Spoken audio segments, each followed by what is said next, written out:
We have some virtual fan questions. We got Tina on now. Tina, go ahead. You're up. What you got?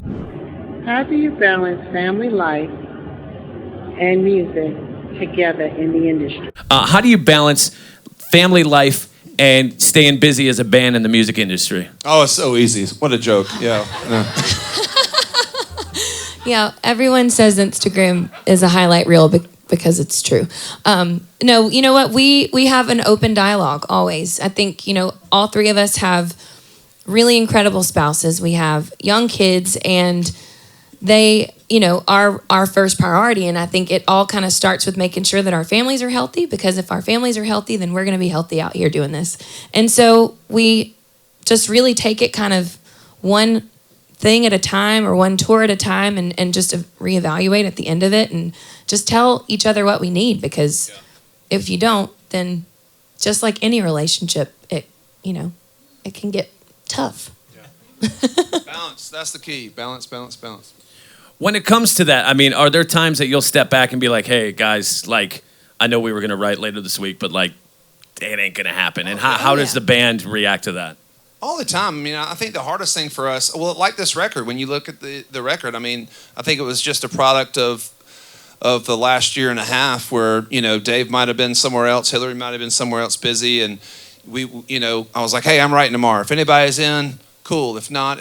And so there were times like, I was out of town when they wrote Worship What I Hate, and I'm so mad I wasn't there for that. But again, if I was in that room, I don't think I would have written a song called Worship What I Hate. I would have been like, that title is way too heavy. So I think there was a little bit of that too. We've learned now to just balance out, give everybody a little space when they need it. And, I would say the biggest conversation is just show schedules. How many shows, how much time off between the shows. I remember there was a time where we had something scheduled, and Hillary was like, I'm sorry, I'm going to be there for Isley's first day of school.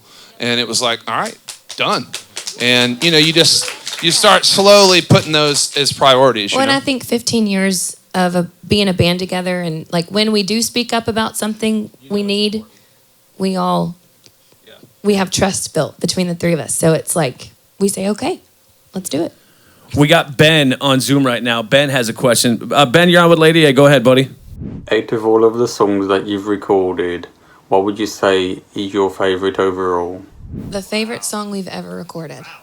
I think I got mine. I think it's Run to You. Yeah. I think is maybe now just being a dad and just over the years. Older. That song, older. Well, when we wrote it, I don't really know. I mean, that was Tom Douglas really took a lead, but it means so much more to me now. And think about those lyrics. This world keeps spinning faster into a new disaster, so I'll run to you. I mean, that's what we're going through right now. And so I just think that message really rings true. Yeah. And I'm just proud to be a part of that one. What about you? I mean, I would probably say Need You Now. I mean, just purely because it took such a transformation from the way we wrote it in the work tape to then what became the finished product that everyone hears now. It was one of those songs that it was the last song we played in our label meeting before we went in to cut our second record. And we were like, we don't know. And thankfully, they said, no, you need to try it. Yeah. And so we did. And we wouldn't, people would argue that we wouldn't be here if it weren't for that. So it's one of those things that I think that song, just what it means to our career and the song itself, both, it just would be my favorite.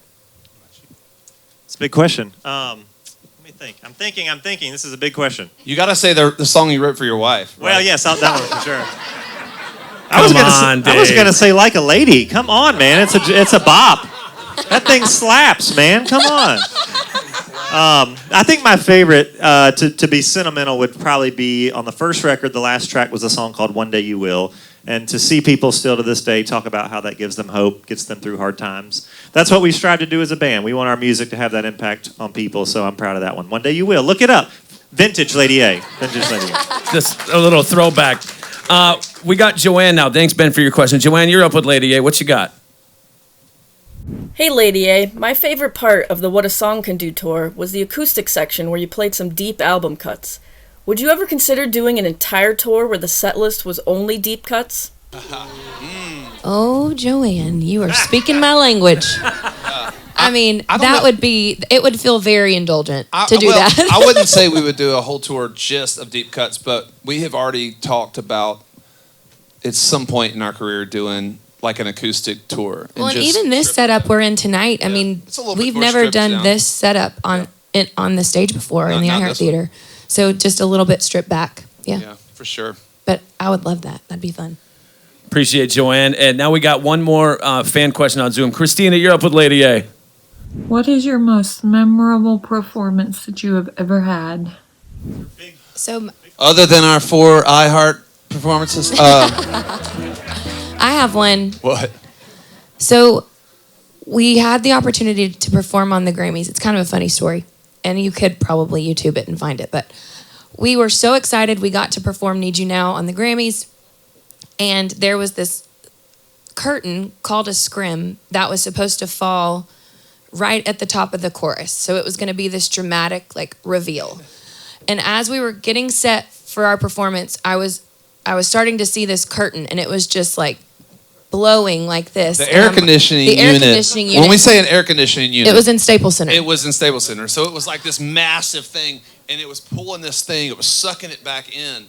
And Hillary, I remember.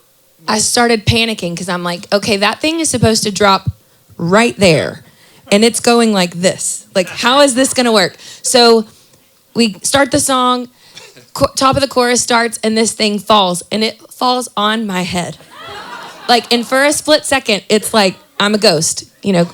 And somehow, by the grace of God, I got my arm up and just went, woof, and it went off my head. It happened so fast. You'll have to go follow, blink, like find it somewhere, because if you blink, you miss it. But I remember in that moment, it was a miracle. We walk off stage and we're like, we're ruined. We're ruined.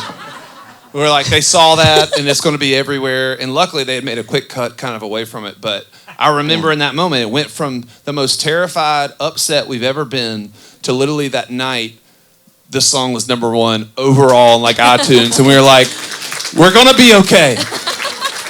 And which too, though, you know, you just learn now this far into this career, like that's part of live music, live performances, just stuff's going to happen. Right. And you have to roll with it. And I look back, though, I'm like, if that curtain had been about a foot further or something, she would have been a ghost. Just been like a ghost, like trying to get it off. But yeah, it all worked out. So mine was a funny, memorable performance.